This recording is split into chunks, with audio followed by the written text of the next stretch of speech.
దళపతి విజయ్ తన రాజకీయ రంగ ప్రవేశం చేసినప్పటి నుంచి అందరూ ఏదో రకంగా అతన్ని తొక్కేయడానికి ప్రయత్నిస్తున్నారు. కరూరులో అతను బహిరంగ సభ పెట్టడానికి ప్రయత్నిస్తే ఆల్మోస్ట్ అక్కడికి వచ్చిన జనాల్లో 41 మంది చనిపోవడం చాలా దురదృష్టకరం. ఆ కేసు కోసం ఈ రోజుకి ఆయన కోర్టు చుట్టూ తిరుగుతున్నారు. అది అలా ఉండగా ఈలోపు రిలీజ్కి రెడీ అయిపోయిన జననాయకన్ సినిమాని సెన్సార్ ఇష్యూ అని చెప్పేసి ఆపేశారు. ఎప్పుడు రిలీజ్ అవుతుందో ఆ సినిమా ఎవ్వడికి తెలియదు.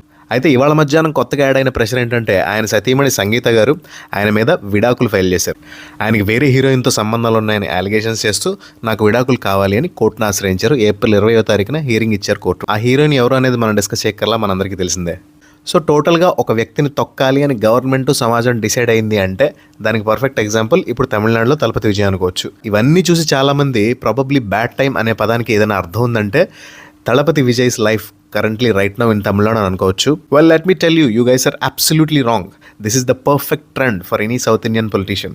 10-15 ఏళ్ల క్రితం నుంచి పవన్ కళ్యాణ్ గారి పొలిటికల్ కెరియర్ని కూడా గుర్తు చేసుకోండి. రేణు దేశాయ్ గారు ఆయన మీద కూడా సిమిలర్ అలిగేషన్స్ చేశారు. But he made the ground very clear. ఆయన ఒకరికి విడాకులు ఇచ్చిన తర్వాతనే మరొకరిని పెళ్లి చేసుకున్నారు, విచ్ ఇస్ పర్ఫెక్ట్లీ లీగల్. 10 ఏళ్ల పైనే సినిమా వాళ్ళ తరపు నుంచి కానీ పొలిటీషియన్స్ తరపు నుంచి కానీ నరకం చూపించారు పవన్ కళ్యాణ్ గారికి. Look at him right now, he's the deputy CM of Andhra Pradesh. ఇవన్నీ ఎందుకండి, తమిళనాడులో ఉన్న అతి పెద్ద ఎగ్జాంపుల్ చెప్పమంటారా? ఎంజీఆర్ గారు డిఎంకే నుంచి బయటకు వచ్చి ఏఐడిఎంకే పార్టీ పెట్టినప్పుడు కూడా సిమిలర్ సిచ్యువేషన్లో ఉన్నారు.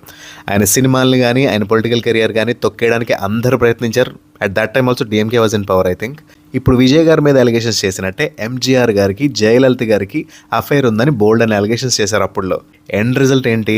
10.5 సంవత్సరాల పాటు ఏకఛత్రాధిపత్యం వహించారు ఎంజీఆర్ గారు. నటుడిగా అయినా, రాజకీయవేత్తగా అయినా, ముఖ్యమంత్రిగా అయినా MGR is a legend today. అదే గ్రాఫ్లో పైకి వెళ్తున్నట్టు నాకు అనిపిస్తోంది. So this is not a bad time, it's a pressure situation, it's a difficult time and he will overcome this. ఎవరికి తెలుసు, ఫ్యూచర్లో విజయ్ గారు కూడా ఎంజీఆర్ గారు లాగానే 10-15 ఏళ్ళు తమిళనాడుని ఏకఛత్రాధిపత్యంగా పాలిస్తారేమో, లెజెండ్గా ఎదుగుతారేమో, చూద్దాం.